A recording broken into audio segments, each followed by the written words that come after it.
نحمده ونصلي على رسوله الكريم اما بعد اعوذ باللہ من الشیطان الرجیم بسم اللہ الرحمن الرحیم ام حسبتم ان تدخلوا الجنہ ولما یأتکم مثل الذین خلوا من قبلکم مستهم البأساء والضراء وزلزلوا حتى يقول الرسول والذین آمنوا معه متى نصر اللہ صدق اللہ العظیم۔ بزرگان محترم اور عزیز دوستو،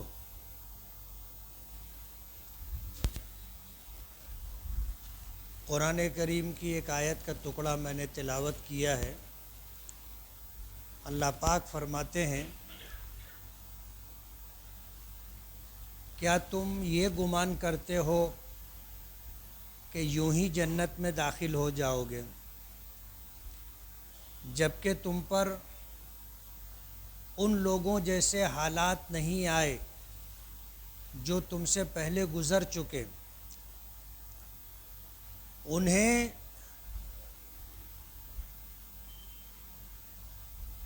سخت مشقتیں پیش آئی، جانی مالی نقصان سے دوچار ہوئے، اور اس طرح حالات اور آزمائش میں ڈالے گئے کہ اللہ کے نبی اور اہل ایمان کہنے لگے کہ اللہ کی مدد کب آئے گی؟ حتی یقول الرسول والذین آمنوا معہ، یہاں تک کہ انبیاء کرام علیہم الصلاۃ والسلام اور ان پر ایمان لانے والے یہ کہنے لگے کہ اللہ کی مدد کب آئے گی؟ متی نصر اللہ۔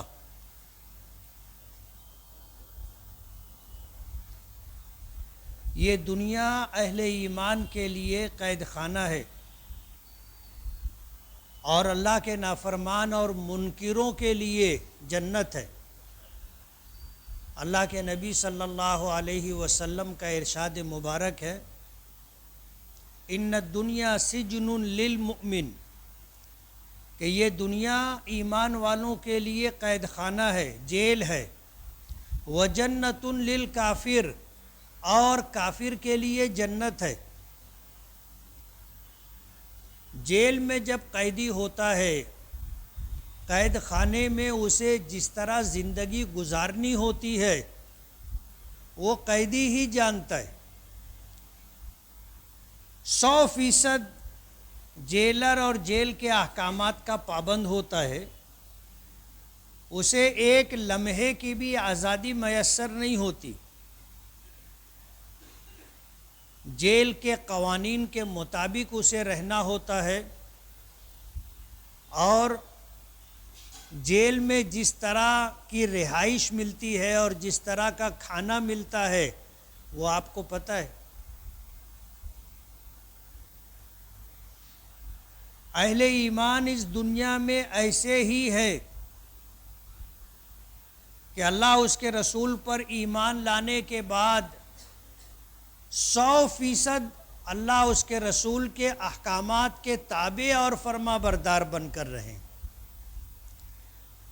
آزادانہ اور من مانی زندگی نہیں گزار سکتے۔ اور اگر کوئی آزادانہ اور من مانی زندگی گزار رہا ہے تو وہ اللہ اس کے رسول کی نافرمانی کر رہا ہے۔ قرآن کریم کی جس آیت کی میں نے تلاوت کی اس کا ترجمہ آپ نے سنا۔ کیا تم یہ سمجھتے ہو کہ یوں ہی جنت میں چلے جاؤ گے جبکہ تم پر وہ حالات نہیں آئے جو تم سے پہلے لوگوں پر حالات آئے تھے؟ انہیں جانی مالی نقصان سے دوچار ہونا پڑا، سخت حالات میں رہ کر مشقتیں برداشت کرنی پڑی۔ وزلزلوا، اور اتنا ستائے گئے کہ جیسے زلزلہ آتا ہے آدمی کو قرار نہیں رہتا۔ دنیا میں جہاں زلزلہ آتا ہے کسی چیز کو قرار نہیں رہتا، ایسے حالات آئے، اور اتنے سخت حالات آئے کہ وہ کہنے لگے متی نصر اللہ، اللہ کی مدد کب آئے گی؟ حالات ہم پر بھی ہیں۔ اور قیامت تک اہل ایمان پر حالات رہیں گے. ہمیں گھبرانا نہیں چاہیے. جتنا ہمارا تعلق اللہ سے ہوگا، اللہ کی اطاعت و فرما برداری جس درجے میں ہوگی، اس درجے میں اللہ کی مدد ہمارے ساتھ ہوگی. استقامت کے ساتھ، ثبات قدمی کے ساتھ، صبر کے ساتھ ہمیں دنیاوی زندگی گزارنا ہے. آج جس طرح کے حالات ملک بھر میں ہیں، سب سے زیادہ اگر کسی مذہب کے ماننے والوں کو ٹارگٹ کیا گیا ہے تو وہ مسلمان. لیکن ظاہر بات ہے کہ جن لوگوں نے ٹارگٹ کیا ہے خدا تو نہیں ہے کہ جو چاہیں گے وہ ہو جائے گا، ایسا نہیں. اس کائنات کا نظام اللہ پاک چلاتے ہیں، اور اللہ پاک جو چاہتے ہیں اس کائنات میں وہی ہوتا ہے. ایک حدیث قدسی ہے کہ اللہ پاک فرماتے ہیں عبدی انت ترید و انا ارید، میرے بندے کچھ تو چاہتا ہے اور کچھ میں چاہتا ہوں. ولا یکون الا ما ارید، لیکن ہوتا وہی ہے جو میں چاہتا ہوں. فَإِن سَلَّمْتَ لِي فِي مَا أُرِيدُ كَفَيْتُكَ فِي مَا تُرِيدُ، اگر میرے قضاء و قدر کو تو مان لیتا ہے، تسلیم کر لیتا ہے کہ یہ میرے رب کا حکم ہے اور یہ میرے رب کا فیصلہ ہے، تو میں تیرے تمام کاموں میں تیری کفایت کرتا ہوں، میں تیرے لیے کافی ہوں. کفیتک فی ما ترید، تو جو چاہتا ہے اس میں تیری مدد کرتا ہوں. فَإِن لَمْ تُسَلِّمْ لِي فِي مَا أُرِيدُ أَتْعَبْتُكَ فِي مَا تُرِيدُ وَلَا يَكُونُ إِلَّا مَا أُرِيدُ، اور اگر تو منمانی اور آزادانہ زندگی گزارنا چاہتا ہے، اللہ اور اس کے رسول کے حکموں سے ہٹ کر کے منمانی زندگی گزارنا چاہتا ہے، اور جو تو چاہتا ہے ویسا ہی کرنا چاہتا ہے، تو میں تجھے تیری چاہتوں میں تھکاتا ہوں. اتعبتک فی ما ترید، جو تو چاہتا ہے اس میں تجھ کو تھکاتا ہوں. ولا یکون الا ما ارید، لیکن ہوتا وہی ہے جو میں چاہتا ہوں. ایسا نہیں ہے کہ ہم اللہ کے حکموں کو توڑتے رہیں گے، نمازیں چھوڑ کر کے، حرام و حلال کی پرواہ کیے بغیر، انصاف سے ہٹ کر کے، ظلم و بربریت کے ساتھ ہم زندگی گزاریں، اور پھر ہم یہ چاہیں کہ وہی ہو جو ہم چاہتے ہیں. تو اللہ پاک فرماتے ہیں ایسا نہیں ہوگا، تیری چاہتوں میں تجھے تھکاتا ہوں. ولا یکون الا ما ارید، لیکن ہوتا وہی ہے جو میں چاہتا ہوں. تو اس دنیا میں اللہ کا فیصلہ چلتا ہے، اور اس دنیا میں اللہ کا جو نظام ہے اسی نظام کے تحت یہ دنیا چلتی ہے. فرعون آیا چلا گیا، نمرود آیا چلا گیا، حامان آیا چلا گیا، شداد آیا چلا گیا، چنگیز آیا چلا گیا، ہلاکو آیا چلا گیا، بڑے بڑے ظالم حکمراں آئے چلے گئے، اور اس دنیا کا نظام چل رہا ہے. یہ کسی کا محتاج نہیں ہے. اس کائنات کے نظام کو اللہ پاک چلاتے ہیں، کسی کو اس میں عمل دخل نہیں ہے. اللہ پاک نے قرآن کریم میں فرمایا کہ زمین سے جیسے اعمال اللہ کی بارگاہ تک پہنچتے ہیں، اللہ پاک کی طرف سے اسی طرح کے فیصلے نازل ہوتے. وَمَا أَصَابَكُم مِّن مُّصِيبَةٍ فَبِمَا كَسَبَتْ أَيْدِيكُمْ وَيَعْفُو عَن كَثِيرٍ، تمہیں جو مصیبتیں پہنچتی ہیں، جن حالات سے تم دوچار ہوتے ہو، فَبِمَا كَسَبَتْ أَيْدِيكُمْ، یہ تمہارے اعمال کی وجہ سے. وَيَعْفُو عَن كَثِيرٍ، اور بہت ساری تمہاری بدعمالیوں کو اللہ معاف کر دیتا ہے، اس پر حالات نہیں بھیجتا. اگر ہمارے اعمال کو دیکھ کر کے 100% حالات اس طرح کے آتے تو ہمارے لیے جینا مشکل ہو جاتا.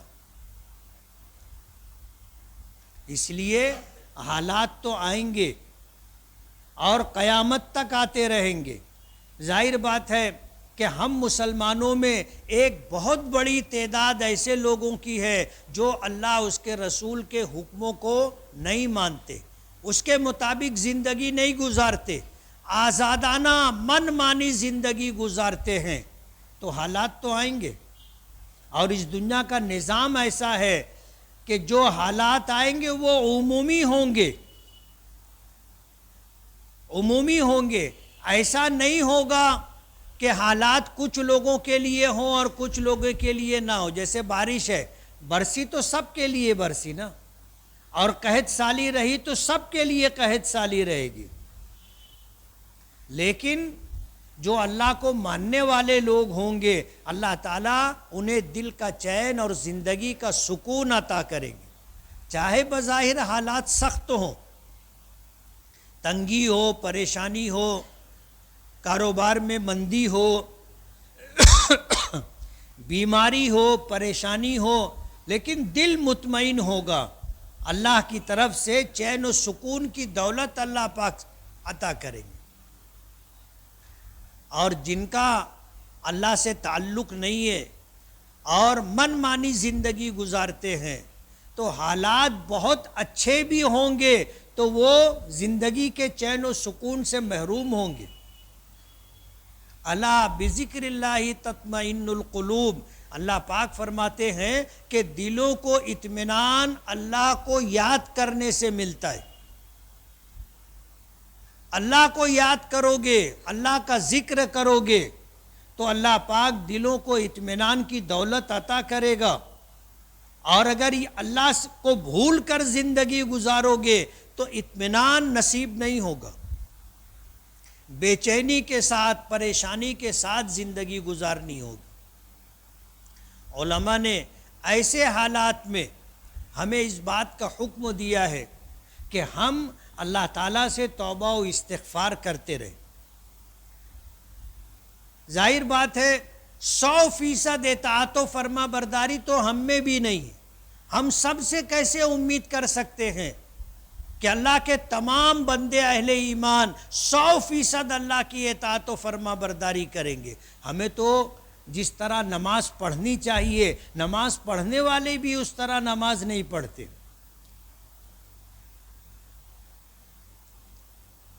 تو حالات تو آئیں گے، لیکن ان حالات میں اللہ پاک کی مدد ہمارے ساتھ ہو، اس کے لیے توبہ و استغفار ضروری ہے۔ آدمی توبہ و استغفار کرتا رہے گا، گناہوں کی معافی چاہتا رہے گا، کوشش کرتا رہے گا کہ اللہ کی اطاعت و فرما برداری ہوتی رہے، نافرمانیوں سے، بغاوت سے، سرکشی سے اپنے آپ کو بچانے کی کوشش کرتا رہے گا، اللہ کی مدد ساتھ میں رہے گی۔ اتنے گئے گزرے حالات میں بھی اللہ کی مدد ہمارے ساتھ ہے۔ آپ اگر دیکھو گے تو سمجھ میں آئے گا کہ عمومی طور پر اللہ کی نافرمانی ہے، کچھ لوگ ہیں جو اللہ کی اطاعت و فرما برداری کر رہے ہیں، لیکن پھر بھی ہم لوگ جس طرح زندگی گزار رہے ہیں کہ ہماری جان بھی محفوظ ہے، مال بھی محفوظ ہے، عزت و آبرو بھی محفوظ ہے، ہمیں ناشتہ بھی ملتا ہے، دوپہر کا کھانا بھی نصیب ہے، رات کو بھی ہم پیٹ بھر کر کے سوتے، یہ اللہ کی مدد ہے۔ ورنہ جس طرح کے حالات ہیں امت کے، اگر ان حالات کے مطابق اگر ہمارے ساتھ معاملہ ہوتا تو وہ معاملہ اس سے زیادہ سخت ہوتا۔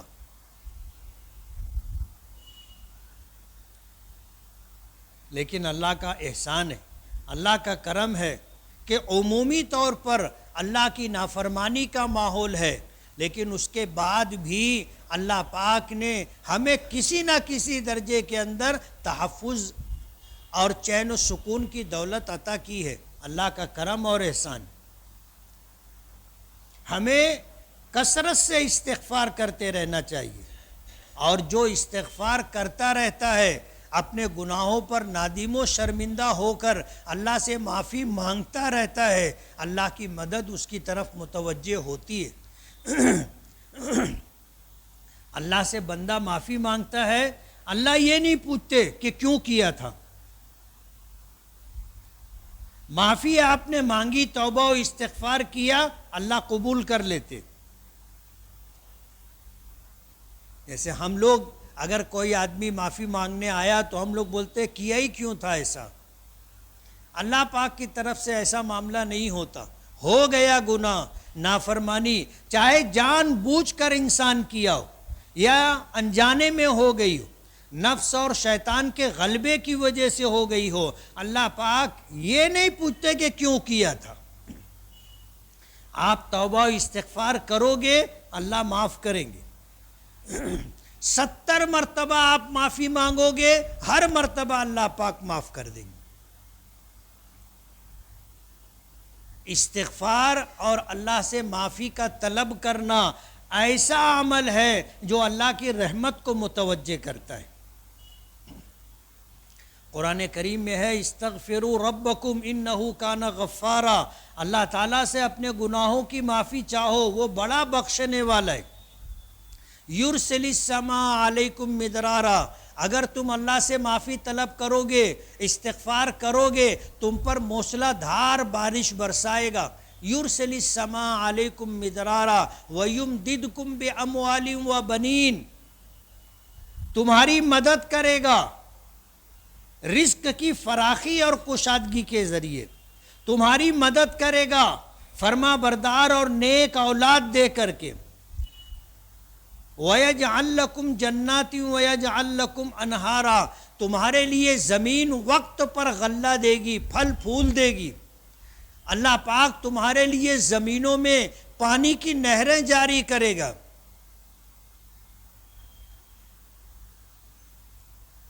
یہ استغفار کی برکت۔ اگر ہم سے 100% اطاعت و فرما برداری نہیں ہو پا رہی ہے تو کم سے کم ہم روزانہ سچے دل سے اللہ پاک سے معافی کے طلبگار رہیں، صبح و شام استغفار کا معمول رکھیں۔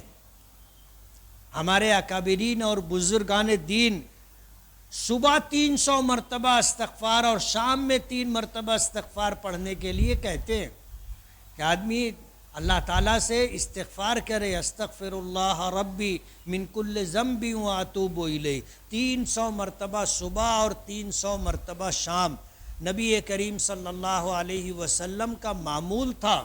حالانکہ آپ بخشے بخشائے تھے اور نبی ہونے کی وجہ سے، رسول ہونے کی وجہ سے معصوم تھے کہ اگر جان بوجھ کر بھی گناہ کرنا چاہیں، نافرمانی کرنا چاہیں تو نہیں کر سکتے تھے، اس کے باوجود استغفار کا معمول تھا۔ تو ہمیں اپنے حالات کی وجہ سے اللہ کی مدد ہمیں حاصل رہے۔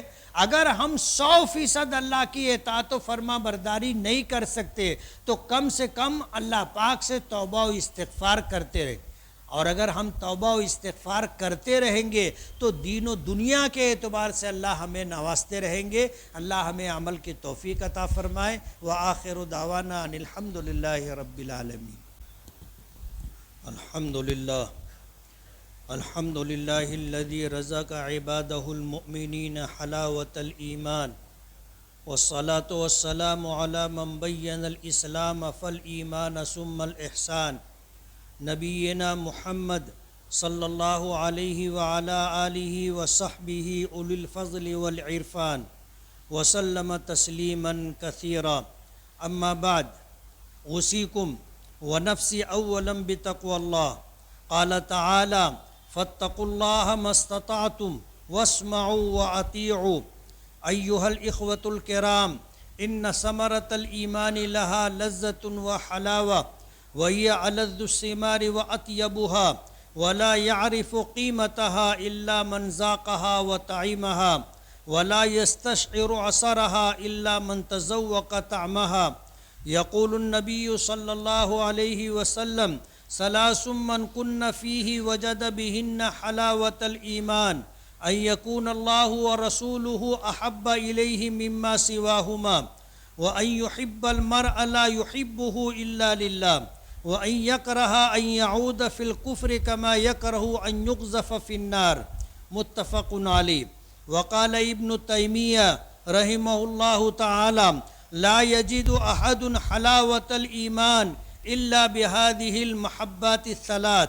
وقال تعالى ضرب الله مثلا كلمة طيبة كشجرة طيبة فالكلمة هي كلمة الإخلاص والشجرة أصل الإيمان وأغصانها اتباع الأوامر واجتناب النواهي وورقها ما يهتم به المؤمن من الخير وثمارها لذة الطاعات فطوبى لمن عاش في ظلال شجر الإيمان. عباد الله، والنبي صلى الله عليه وسلم يقول ذاك طعم الإيمان من رضي بالله ربا وبالإسلام دينا وبمحمد رسولا صلى الله عليه وسلم. رواه مسلم. أي من رضي بهذه الثلاث صح إيمانه واطمأنت به نفسه وخامر باطنه فسهلت عليه طاعات الله تعالى وخلصت حلاوة الإيمان إلى قلبه وتذوق لذته. والنفس إذا لم تجد أنسها إلا في طاعة الله تعالى عندها تتذوق حلاوة الإيمان وحلاوة تلك الطاعة. وفي ذلك يقول ابن حزم رحمه الله تعالى ليس بين الفضائل والرذائل ولا بين الطاعات والمعاصي إلا نفار النفس وأنسها فقط. فالسعيد من أنست نفسه بالطاعات والفضائل ونفرت من المعاصي والرذائل، والشقي من أنست نفسه بالرذائل والمعاصي ونفرت من الفضائل والطاعات. قال تعالى ضرب الله مثلا كلمة طيبة كشجرة طيبة. نفعني الله وإياكم بما في القرآن والحديث من الآيات والذكر الحكيم. إنه تعالى جواد كريم ملك بر رؤوف رحيم. أقول قولي هذا وأستغفر الله لي ولكم ولسائر المسلمين من كل ذنب وخطيئة فاستغفروه وتوبوا إليه إنه هو الغفور الرحيم.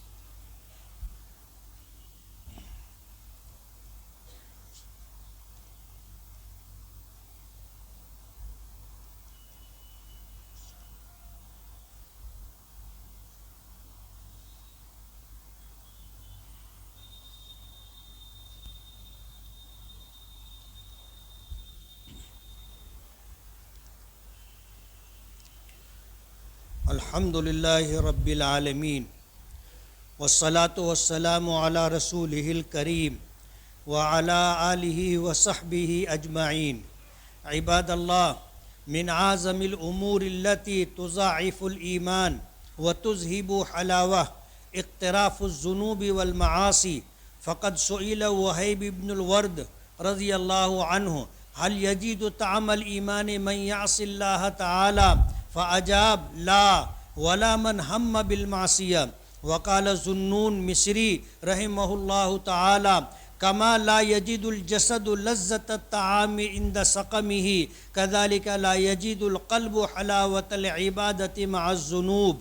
هذا وصلوا وسلموا على الرحمة المهداة والنعمة المسداة نبيكم ونبينا محمد رسول الله. فقال من جل في علاه إن الله وملائكته يصلون على النبي يا أيها الذين آمنوا صلوا عليه وسلموا تسليما. اللهم صل وسلم على سيدنا محمد وارض اللهم عن الخلفاء الراشدين المهديين سادتنا الكرام أبي بكر وعمر وعثمان وعلي وعن سائر صحابة نبيك أجمعين ومن تبعهم بإحسان إلى يوم الدين. اللهم أذقنا حلاوة الإيمان ولذته وأسمعنا منادي الجنة وفك رقابنا من النار. اللهم أسقنا من جنتك شربة هنية طيبة وخمرا لذة للشاربين ختامه مسك يا رب العالمين. تعادلوا عباد الله فإن الله أمر بقوله إن الله يأمر بالعدل والإحسان وإيتاء ذي القربى وينهى عن الفحشاء والمنكر والبغي يعظكم لعلكم تذكرون اذكروا الله العظيم الجليل يذكركم واشكروه على نعمه يزدكم ولذكر الله أكبر والله يعلم ما تصنعون.